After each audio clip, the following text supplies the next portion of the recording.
Hey everyone, and welcome back for another deep dive.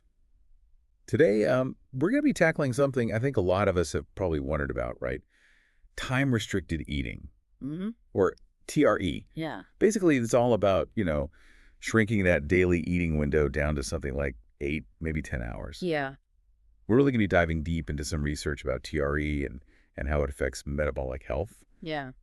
But even if you don't have metabolic syndrome, you should stick around because what we're uncovering here, Hmm. I think, has some aha moments for pretty much everyone. Absolutely. So you ready to break this down? Yeah, let's do it.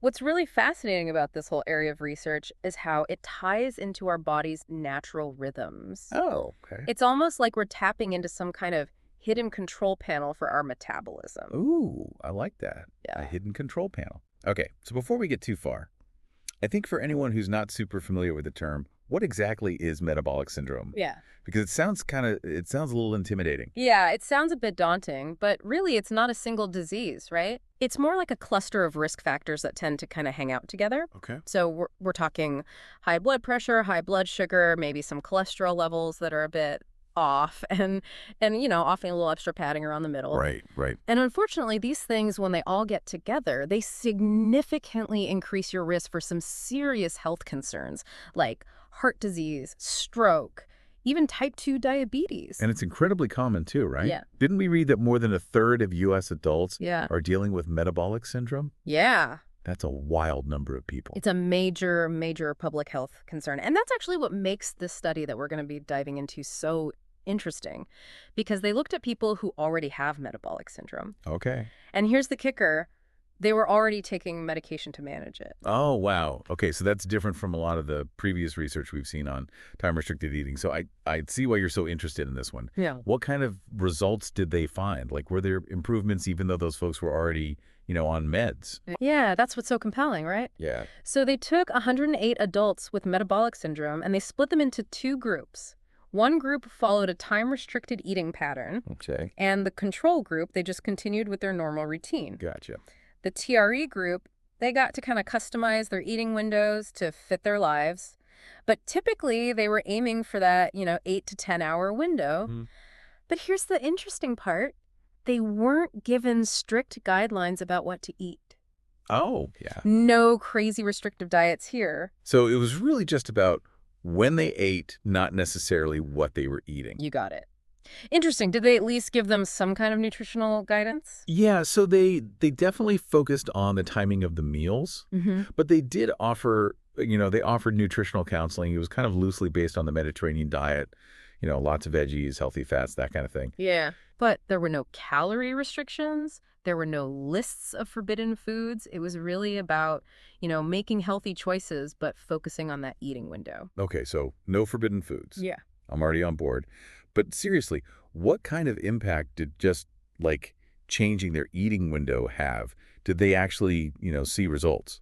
Oh, they absolutely did. Yeah, the TRE group saw some really significant improvements kind of across the board. Like what?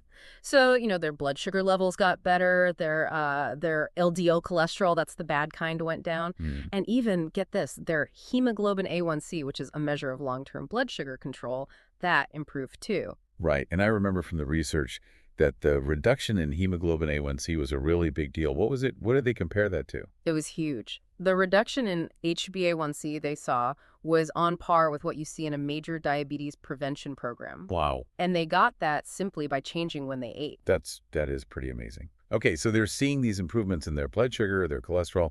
What about their weight? Did they notice any changes there? All right, so here's where it gets even more interesting. The TRE group lost, on average, about 6.5 pounds, Okay. which is roughly like 3% of their body weight. Okay. Now, the control group, they only lost about 3.5 pounds. It's almost double. Yeah.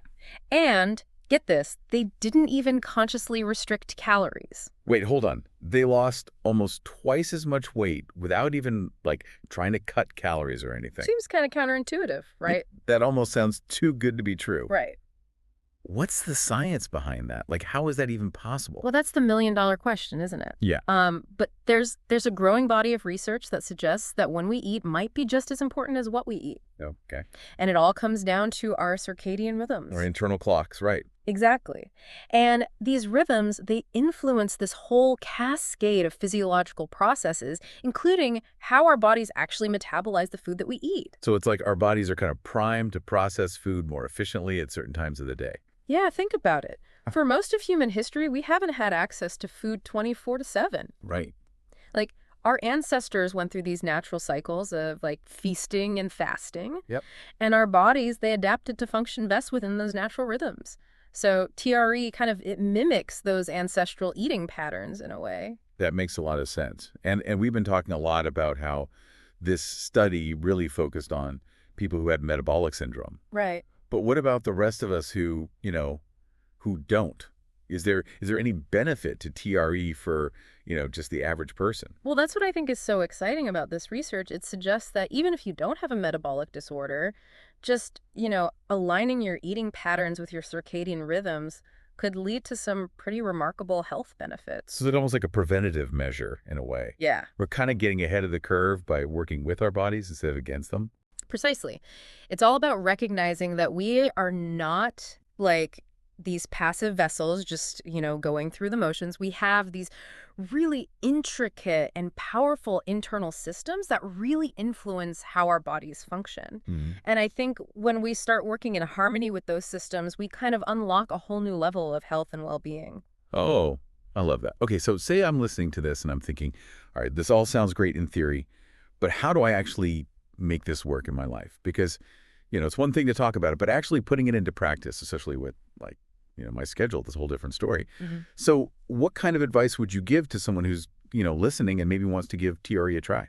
That's a great question. And I think it's important to remember that there's no one-size-fits-all approach, right? Right. And this study actually highlighted that, like the power of personalization. Okay.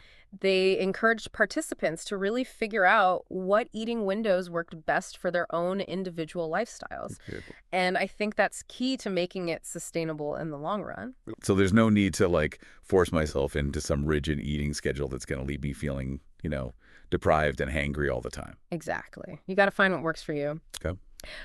A good place to start is to kind of think about your current eating habits. Like, do you tend to graze throughout the day? Or maybe you're like a late night snacker. Yeah. Once you kind of have a sense of your patterns, you can start experimenting with, gradually narrowing that eating window. So maybe you try pushing back your breakfast by an hour, or, maybe you try finishing dinner a little bit earlier. Little Okay. things like that. That makes sense. Small, manageable changes, I think, always feel a lot more doable than, just like a complete diet overhaul. Right. Plus, like you said, this way of eating doesn't restrict any specific foods, which is a welcome change from, like a lot of the other diets out there. It's like, finding a way to eat more intuitively, which I have to say is kind of a breath of fresh air because we're so used to like these restrictive diets that tell us what we can and can't eat, all that. But with TRE, it's more about kind of like tapping back into our body's, natural rhythms. Have you noticed any like common challenges that people tend to run into when they're first, trying to make this shift? Yeah, it's interesting. Most people, they find the concept of TRE pretty easy to grasp.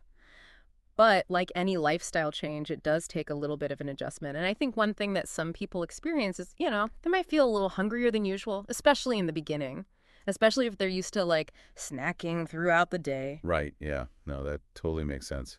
What would you recommend for those moments, like when the hunger pangs are like, hitting hard outside of that eating window? Honestly, distraction is your best friend.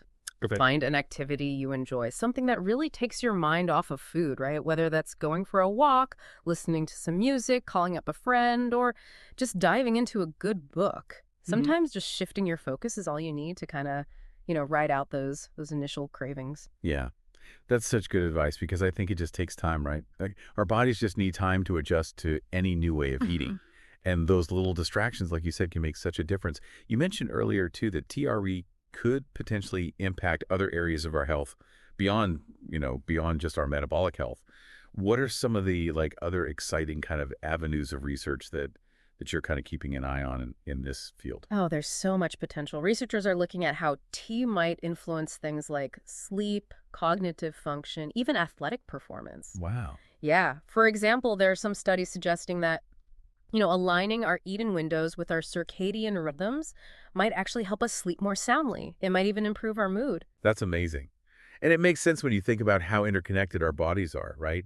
Like we can't just isolate one aspect of our health and expect to, thrive. It's like it's all intertwined. Exactly. We're finally starting to understand the symphony of our biology, and the really cool part is we actually get to influence how that symphony plays out. Oh my gosh, okay. I have chills. That is such a powerful way to think about it. Okay, well, this has been amazing, but before we wrap up, I always like to leave our listeners with something to ponder. So if you're intrigued by this idea of time-restricted eating, definitely, chat with your doctor, especially if you have any health conditions or you are taking medications.